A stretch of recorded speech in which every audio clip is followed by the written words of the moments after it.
ਦਰਸ਼ਕੋ break ਤੋਂ ਬਾਅਦ ਤੁਹਾਡਾ ਸਭ ਦਾ ਨਿੱਘਾ ਸਵਾਗਤ ਹੈ।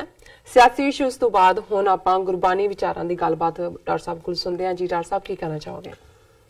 ਦੇਖੋ, ਵੀਰਵਾਰ ਦੇ ਪ੍ਰੋਗਰਾਮ 'ਚ ਅਸੀਂ ਭਗਤ ਨਾਮਦੇਵ ਜੀ ਜਿਨ੍ਹਾਂ ਦਾ ਸੰਬੰਧ ਮਹਾਰਾਸ਼ਟਰ ਨਾਲ ਜੀ ਔਰ ਜਿਹੜੇ ਬ੍ਰਾਹਮਣਵਾਦ ਦੀ ਜ਼ਾਤ-ਪਾਤੀ ਵਿਵਸਥਾ ਨੇ ਜਿਨ੍ਹਾਂ ਨੂੰ ਸ਼ੂਦਰ ਬਣਾਇਆ ਹੋਇਆ ਸੀ, ਮੰਦਰ 'ਚੋਂ ਧੱਕੇ ਮਾਰ ਕੇ ਕੱਢ ਦਿੱਤਾ ਸੀ ਔਰ ਉਹਨਾਂ ਨੇ ਜਿਵੇਂ ਫਿਰ ਇਹ ਫਰਮਾਇਆ ਕਿ ਹੀਨੜੀ ਜਾਤ ਮੇਰੀ ਜਾਦਮ ਰਾਇਆ ਛੀਪੇ ਕੇ ਜਨਮ ਕਾਹੇ ਕੋ ਆਇਆ ਕਿ ਹੇ ਮੇਰੇ ਰੱਬ, ਹੇ ਮੇਰੇ ਵਾਹਿਗੁਰੂ, ਮੈਨੂੰ ਤੁਸੀਂ ਨੀਵੀਂ ਜਾਤ ਛਿੰਬਿਆਂ ਦੇ ਘਰ 'ਚ ਕਿਉਂ ਪੈਦਾ ਕੀਤਾ, ਬ੍ਰਾਹਮਣਾਂ ਦੇ ਘਰ 'ਚ ਕਿਉਂ ਨਹੀਂ। ਸੋ ਜ਼ਾਹਿਰ ਹੈ ਕਿ ਜਦੋਂ ਅਸੀਂ ਗੁਰੂ ਗ੍ਰੰਥ ਸਾਹਿਬ ਔਰ ਸਿੱਖ ਰੈਵੋਲੂਸ਼ਨ ਦੀ ਗੱਲ ਕਰਦੇ ਹਾਂ, ਸੋ ਇਹ ਇੱਕ ਲੈਵਲ ਤੇ ਨਹੀਂ ਹੈ, ਸਿਰਫ ਡਿਵਿਨਿਟੀ ਜਾਂ ਰੱਬ ਨਾਲ ਜੁੜਿਆ ਹੋਣਾ ਨਹੀਂ ਹੈ। ਸਮਾਜ ਦੇ ਅੰਦਰ ਬਰਾਬਰੀ ਦੀ ਗੱਲ, ਪਿਛੜੇ ਹੋਇਆਂ ਦੇ ਹੱਕਾਂ ਦੀ ਗੱਲ, ਇਨਸਾਨੀ ਮੁਹੱਬਤ ਦੀ ਗੱਲ, ਨਫ਼ਰਤ ਨੂੰ ਨਕਾਰਨ ਦੀ ਗੱਲ, ਇਹ ਸਾਰੇ ਹੀ ਜਿਹੜੇ ਮੂਲ ਤੌਰ ਦੇ ਉੱਤੇ ਸਿੱਖੀ ਦੇ ਕਨਸੈਪਟ ਨੇ, ਗੁਰੂ ਗ੍ਰੰਥ ਸਾਹਿਬ ਦੀ ਬਾਣੀ ਦੇ ਕਨਸੈਪਟ ਹੈ। ਔਰ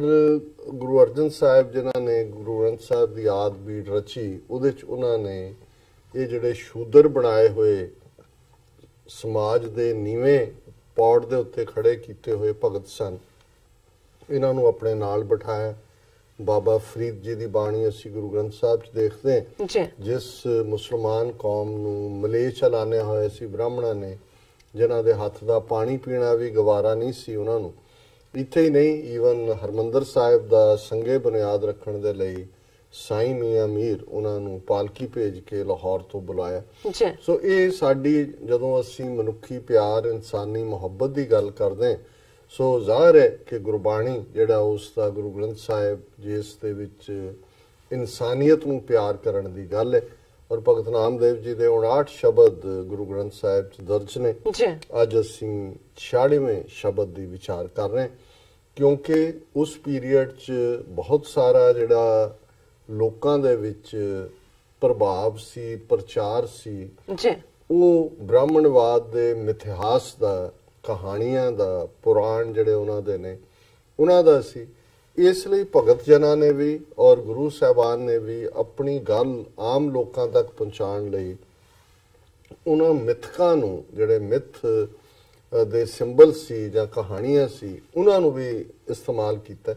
ਪਰ ਅਲਟੀਮੇਟ ਫੋਕਸ ਇਹੀ ਹੈ ਜਾਂ ਇਹੀ ਸੀ ਕਿ ਇੱਕ ਰੱਬ ਹੀ ਸੰਸਾਰ ਨੂੰ ਪਾਲਣ ਵਾਲਾ, ਬਣਾਉਣ ਵਾਲਾ, ਚਲਾਉਣ ਵਾਲਾ, ਫਨਾ ਕਰਨ ਵਾਲੇ।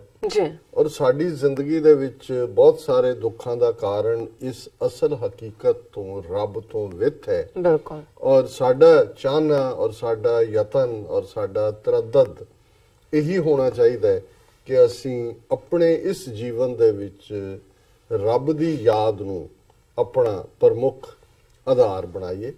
ਔਰ ਜਿਵੇਂ ਉਸ ਇਤਿਹਾਸ ਜਾਂ ਮਿਥਿਹਾਸ ਦੇ ਹਿੱਸੇ ਦੇ ਤੌਰ ਤੇ ਭਗਤ ਪ੍ਰਹਿਲਾਦ ਦਾ ਜ਼ਿਕਰ ਹੁੰਦਾ ਹੈ, ਇਵੇਂ ਕਿਹਾ ਜਾਂਦਾ ਹੈ, ਮੰਨਿਆ ਜਾਂਦਾ ਹੈ ਕਿ ਹਰਨਾਕਸ਼ ਜਿਹੜਾ ਕਿ ਬੜਾ ਪਾਵਰਫੁਲ ਰਾਜਾ ਸੀ, ਜਿਸ ਨੇ ਬਹੁਤ ਸਾਰੀਆਂ ਚੀਜ਼ਾਂ ਨੂੰ ਆਪਣੇ ਵੱਸ ਕੀਤਾ ਹੋਇਆ ਸੀ, ਬਹੁਤ ਉਹਦਾ ਜ਼ੋਰਦਾਰ ਰਾਜ ਸੀ, ਔਰ ਉਹਨੇ ਜਿਹੜਾ ਇਹ ਐਲਾਨਿਆ ਹੋਇਆ ਸੀ ਕਿ ਇਸ ਰਾਜ ਦੇ ਵਿੱਚ ਸਾਰੇ ਹੀ ਮੇਰਾ ਨਾਂ ਜਪਣਗੇ, ਜਲੇ ਹਰਨਾਕਸ਼ ਥਲੇ ਹਰਨਾਕਸ਼, ਕਿ ਹਰ ਪਾਸੇ ਹਰਨਾਕਸ਼ ਹੀ ਹਰਨਾਕਸ਼ ਹੈ। ਉਹਦਾ ਐਲਾਨ ਸੀ ਕਿ ਕੋਈ ਰੱਬ ਨਾਂ ਦੀ ਹਸਤੀ ਨਹੀਂ ਹੈ, ਰੱਬ ਐਗਜ਼ਿਸਟ ਨਹੀਂ ਕਰਦਾ, ਸੋ ਮੈਂ ਹੀ ਤੁਹਾਡਾ ਰਾਜਾ ਹੋਣ ਦੇ ਨਾਤੇ ਤੁਸੀਂ ਮੇਰਾ ਨਾਂ ਜਪੋ। ਜਿਵੇਂ ਅੱਜ ਭਾਰਤ ਦੇ ਵਿੱਚ 1 ਬਿਲੀਅਨ 300 ਮਿਲੀਅਨ ਲੋਕਾਂ ਨੂੰ ਬੀਜੇਪੀ ਨੇ ਕਿਹਾ ਕਿ ਅਗਰ ਭਾਰਤ ਮੇਂ ਰਹਿਣਾ ਹੋਗਾ ਤਾਂ ਮੋਦੀ ਮੋਦੀ ਕਹਿਣਾ ਹੋਗਾ। ਇਹੀ ਸੀ, ਇਵੇਂ ਹੀ ਹੁੰਦਾ ਕਿ ਵੀ ਮੋਦੀ ਬਣਿਆ ਹੋਇਆ ਕਿ ਜੀ ਮੇਰਾ ਨਾਂ ਜਪੋਗੇ ਤੇ ਫਿਰ ਤੁਸੀਂ ਜਿਹੜਾ ਇੱਥੇ, ਇਹੀ ਹਰਨਾਕਸ਼। ਔਰ ਰੱਬ ਨੂੰ ਹਰ ਜੀਓ ਹੰਕਾਰ ਨਾ ਭਾਵੇ, ਹੰਕਾਰ ਰੱਬ ਨੂੰ ਚੰਗਾ ਨਹੀਂ ਲੱਗਦਾ। ਔਰ ਜਿਹੜਾ ਜਦੋਂ ਅਸੀਂ ਪੜ੍ਹਦੇ ਹਾਂ ਕਿ ਭਾਈ ਵੱਡੇ ਵੱਡੇ ਹੰਕਾਰੀਆਂ ਉਹਨਾਂ ਨੂੰ ਫਿਰ ਗਾਲਣ ਦੇ ਲਈ ਉਹਨਾਂ ਦੀ ਨੇੜ ਚੋਂ ਹੀ ਕੋਈ ਪੈਦਾ ਹੋ ਜਾਂਦਾ। ਇੰਦਰਾ ਗਾਂਧੀ ਜਿਵੇਂ ਹੰਕਾਰੀ ਸੀ ਕਿ ਮੈਂ ਦੁਰਗਾ ਮਾਤਾ ਹੈ, ਕਿ ਉਹ ਬਿਆਨ ਸਿੰਘ ਸਤਵੰਤ ਸਿੰਘ ਕੋਈ ਮੀਲਾਂ ਤੋਂ ਥੋੜੀ ਆਏ, ਸਾਹਮਣੇ ਹੀ ਬੈਠੇ ਸੀ, ਉਹਨਾਂ ਨੇ ਉਹਦੀ ਟੇਕ ਕੇਅਰ ਕਰ ਲਈ। ਸੋ ਇਸੇ ਤਰ੍ਹਾਂ ਜਦੋਂ ਅਸੀਂ ਦੇਖਦੇ ਹਾਂ ਕਿ ਹਰਨਾਕਸ਼ ਦੇ ਘਰ ਹੀ ਨਾਮ ਦੇ ਜਿਹੜੇ ਨੇ ਉਹ ਪ੍ਰਹਿਲਾਦ ਪੈਦਾ ਹੁੰਦੇ ਨੇ। ਔਰ ਭਗਤ ਨਾਮਦੇਵ ਜੀ ਇਸ ਸ਼ਬਦ ਦੇ ਵਿੱਚ ਉਸ ਨੂੰ ਹੀ ਕਿ ਵੀ ਪ੍ਰਹਿਲਾਦ ਕਿਵੇਂ ਰੱਬ ਦੇ ਨਾਲ ਜੁੜਿਆ ਹੋਇਆ, ਪੂਰਾ ਜ਼ੋਰ ਲਾ ਕੇ ਵੀ ਹਰਨਾਕਸ਼ ਔਰ ਉਸ ਦੀ ਜਿਹੜੀ ਕਿਲਿੰਗ ਸਕੁਆਡ ਨੇ ਉਹਨਾਂ ਨੂੰ ਪਹਾੜ ਤੋਂ ਸੁੱਟਦੇ ਨੇ, ਅੱਗ 'ਚ ਸਾੜਦੇ ਨੇ ਥੰਮ ਨਾਲ, ਪਰ ਉਹਨੂੰ ਮਾਰ ਨਹੀਂ ਸਕਦੇ। ਔਰ ਅਸੀਂ ਜਦੋਂ ਆਸਾ ਦੀ ਵਾਰ ਪੜ੍ਹਦੇ ਆ ਤੇ ਸਮਾਪਤੀ ਦਾ ਇਹ ਹਰ ਜੁਗ ਜੁਗ ਭਗਤ ਉਪਾਇਆ, ਪੈਜ ਰੱਖਦਾ ਆਇਆ ਰਾਮ ਰਾਜੇ, ਹਰਨਾਕਸ਼ ਦੁਸ਼ਟ ਹਰ ਮਾਰਿਆ, ਪ੍ਰਹਿਲਾਦ ਤਰਾਇਆ। ਹੰਕਾਰੀਆਂ ਨਿੰਦਕਾਂ ਪਿੱਠ ਦੇ ਨਾਮ ਦਿਓ ਮੁਕਲਾਇਆ। ਸੋ ਜ਼ਾਹਰ ਹੈ ਸੰਡਾ ਮਰਕਾ ਜਾਏ ਪੁਕਾਰੇ, ਪੜੋ ਨਹੀਂ ਹਮ ਹੀ ਪਚ ਹਾਰੇ, ਰਾਮ ਕਹਿ ਕਰ ਤਾਲ ਬਜਾਵੇ, ਚਟਿਆ ਸਭ ਬਿਗਾਰੇ, ਰਾਮ ਨਾਮਾ ਜਪਿਬੋ ਕਰੇ, ਹਿਰਦੈ ਹਰ ਜੀ ਕੋ ਸਿਮਰਨ ਧਰੇ।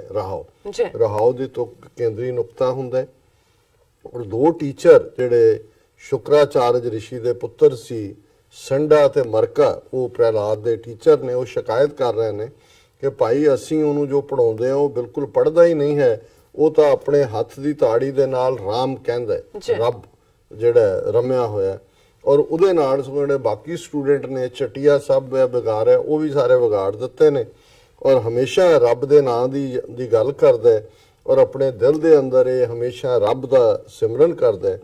ਬਸਦਾ ਬਸ ਕੀਨੀ ਸਭ ਰਾਜੇ, ਬਿਨਤੀ ਕਰੈ ਪਟਰਾਨੀ, ਪੂਤ ਪ੍ਰਹਿਲਾਦ ਕਿਹਾ ਨਹੀਂ ਮਾਨੇ, ਤਿੰਨ ਕੋ ਔਰੇ ਠਾਨੀ। ਹੁਣ ਉਹਦੀ ਮਾਂ ਜਿਹੜੀ ਹੈ ਪ੍ਰਹਿਲਾਦ ਦੀ, ਔਰ ਉਹ ਪਟਰਾਣੀ ਹੈ ਉਹਦੀ ਹਰਨਾਕਸ਼ ਦੀ, ਉਹ ਆਪਣੇ ਪੁੱਤਰ ਨੂੰ ਸਮਝਾ ਰਹੀ ਹੈ ਵੀ ਇਹ ਤੇਰੇ ਪਿਓ ਨੇ ਸਾਰੀ ਦੁਨੀਆ ਨੂੰ ਵਸ਼ ਕੀਤਾ ਹੋਇਆ, ਪਰ ਤੂੰ ਮੇਰੀ ਗੱਲ ਕਿਉਂ ਨਹੀਂ ਮੰਨਦਾ, ਤੂੰ ਕਿਉਂ ਇਸ ਕਿਸਮ ਦਾ ਜਿਹੜਾ ਰੱਬ ਨੂੰ ਯਾਦ ਕਰਦਾ, ਤੂੰ ਹਰਨਾਕਸ਼ ਦਾ ਨਾਂ ਕਿਉਂ ਨਹੀਂ ਲੈਂਦਾ। ਫਿਰ ਦੁਸ਼ਟ ਸਭਾ ਬਿਲ ਮੰਤਰ ਉਪਾਇਆ, ਕਰਸੈ ਔਦ ਕਨੇਰੀ, ਗਿਰ ਤਰ ਜਲ ਜਵਾਲਾ ਪੈ ਰਾਖਿਓ, ਰਾਜਾ ਰਾਮ ਮਾਇਆ ਫੇਰੀ। ਉਹਦੀ ਫਿਰ ਜਿਹੜੀ ਕੈਬਨਿਟ ਸੀ ਉਹਨਾਂ ਨੇ ਕਿਹਾ ਜੀ ਇਹ ਤਾਂ ਬਗਾਵਤ ਬਾਗੀ ਦਾ ਤੁਹਾਡੇ ਘਰ 'ਚ ਪੈਦਾ ਹੋਇਆ, ਇਹ ਅਲਖ ਮੁਕਾਓ, ਦਾ ਕੰਮ ਮੁਕਾਓ। ਫਿਰ ਉਹਨਾਂ ਨੇ ਪਹਾੜ ਤੋਂ ਰੁੱਖ ਦੇ ਨਾਲ ਬੰਨ ਕੇ ਪਾਣੀ 'ਚ ਡੋਬ ਕੇ ਅੱਗ ਰਾਹੀਂ ਮਾਰਨ ਦਾ ਜਿਹੜਾ ਭੈ ਦਿੱਤਾ, ਪਰ ਉਸ ਰੱਬ ਨੇ ਪ੍ਰਹਿਲਾਦ ਦੀ ਜਿਹੜੀ ਹੈ ਉਹ ਰੱਖਿਆ ਕੀਤੀ। ਕਾੜ ਖੜਕ ਕਾਲ ਪੈ ਕੋਪਿਓ, ਮੋਹੇ ਬਤਾਓ ਜੋ ਤੋਹੇ ਰਾਖੈ, ਪੀਤ ਪਿਤਾੰਬਰ ਤ੍ਰਿਪਵਨ ਤਨੀ, ਥੰਬ ਮਾਏ ਹਰ ਭਾਖੈ। ਅਖੀਰ ਗੁੱਸੇ 'ਚ ਉਹਨਾਂ ਨੇ ਜਿਹੜਾ ਪਿਓ ਨੇ ਤਲਵਾਰ ਕੱਢ ਲਈ, ਔਰ ਉਹਨੇ ਕਿਹਾ ਵੀ ਦੱਸ ਹੁਣ ਤੈਨੂੰ ਕੌਣ ਬਚਾ ਸਕਦਾ, ਤੇਰੀ ਕੌਣ ਰੱਖਿਆ ਕਰੇਗਾ। ਔਰ ਰੱਬ ਜਿਹੜਾ ਹੈ ਉਸ ਵੇਲੇ ਜਿਹੜਾ ਤਿੰਨਾਂ ਭਵਨਾਂ ਦਾ ਮਾਲਕ, ਪੀਤ ਪਿਤਾੰਬਰ ਤ੍ਰਿਪਵਨ ਤਨੀ, ਉਹ ਪ੍ਰਗਟ ਹੁੰਦਾ, ਥੰਬ ਮਾਏ ਹਰ ਭਾਖੈ। ਉਸ ਤੋਂ ਵੀ ਜਿਹੜਾ ਰੱਖਿਆ ਹੁੰਦੀ, ਹਰਨਾਕਸ਼ ਜਿਨ ਨਖੈ ਬਿਦਾਰਿਓ, ਸੁਰ ਨਰ ਕੀਏ ਸਨਾਥਾ, ਕਹਿ ਨਾਮ ਦਿਓ ਹਮ ਨਰ ਹਰ ਧਿਆਵੋ, ਰਾਮ ਅਭੈ ਪਦ ਦਾਤਾ।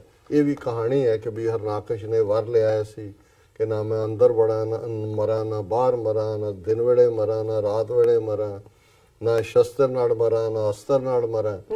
ਔਰ ਕਹਿੰਦੇ ਨੇ ਕਿ ਨਰ ਸਿੰਘ, ਨਾ ਬੰਦੇ ਤੋਂ ਮਰਾਂ ਨਾ ਜਾਨਵਰ ਤੋਂ ਮਰਾਂ।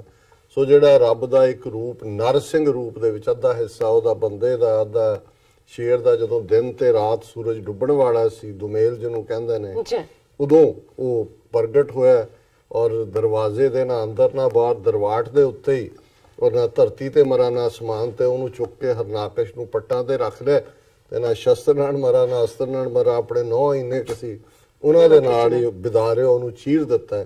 ਔਰ ਮੈਸੇਜ ਇਹੀ ਹੈ, ਕਹਿ ਨਾਮ ਦਿਓ ਹਮ ਨਰ ਹਰ ਧਿਆਵੋ, ਰਾਮ ਅਭੈ ਪਦ ਦਾਤਾ, ਕਿ ਜਿਸ ਰੱਬ ਨੂੰ ਮੈਂ ਯਾਦ ਕਰਦਾ ਉਹ ਅਭੈ ਪਦ ਦਾਤਾ ਹੈ, ਕਿ ਉਹ ਕਿਸੇ ਤੋਂ ਡਰਨ ਵਾਲਾ ਨਹੀਂ। ਸੋ ਮੈਸੇਜ ਦਾ ਇਹੀ ਹੈ ਕਿ ਭਾਈ ਇਨ ਦਾ ਐਂਡ ਬੇਖੌਫ ਹੋ ਕੇ ਜਿੱਥੇ ਅਸੀਂ ਰੱਬ ਨੂੰ ਯਾਦ ਕਰਨਾ, ਉੱਥੇ ਵੱਡੇ ਤੋਂ ਵੱਡਾ ਚੈਲੰਜ, ਉਹ ਭਾਵੇਂ ਤੁਹਾਡੇ ਪਿਓ ਦਾ ਹੀ ਹੋਏ, ਉਸ ਨੂੰ ਵੀ ਜਿਹੜਾ ਐਕਸੈਪਟ ਕਰਨਾ ਤੇ ਯੀਲਡ ਨਹੀਂ ਕਰਨਾ। ਜੀ ਡਾਕਟਰ ਸਾਹਿਬ, ਤੁਹਾਡਾ ਬਹੁਤ ਬਹੁਤ ਸ਼ੁਕਰੀਆ, ਤੁਸੀਂ ਅੱਜ ਦੇ ਅਹਿਮ ਇਸ਼ੂ ਤੇ ਅੱਜ ਦਾ ਵਿਚਾਰ ਸਾਡੇ ਦਰਸ਼ਕਾਂ ਨਾਲ ਸਾਂਝਾ ਕੀਤਾ। ਅਸੀਂ ਆਪਣੇ ਵਿਊਅਰਸ ਕੋਲ ਨੇ ਇਜਾਜ਼ਤ। ਵਿਊਅਰਸ, ਸਾਡੇ ਪ੍ਰੋਗਰਾਮ ਦਾ ਸਮਾਂ ਇੱਥੇ ਸਮਾਪਤ ਹੁੰਦਾ ਹੈ। ਤੁਸੀਂ ਆਪਣੀ ਰਾਏ ਤੇ ਸੁਝਾਅ ਸਾਨੂੰ ਭੇਜਣਾ ਭੁੱਲਣਾ। ਸਾਡੇ ਇਸ ਪਤੇ ਤੇ sos@tv84.tv ਤੇ ਅਸੀਂ ਆਪਣਾ ਪ੍ਰੋਗਰਾਮ ਲੈ ਕੇ ਫਿਰ ਦੁਬਾਰਾ ਤੁਹਾਡੇ ਸਾਹਮਣੇ ਹੋਵਾਂਗੇ। ਤਦ ਤੱਕ ਲਈ ਮੈਨੂੰ ਤੇ ਪ੍ਰੋਡਕਸ਼ਨ ਆ ਗਿਆ ਦੋ।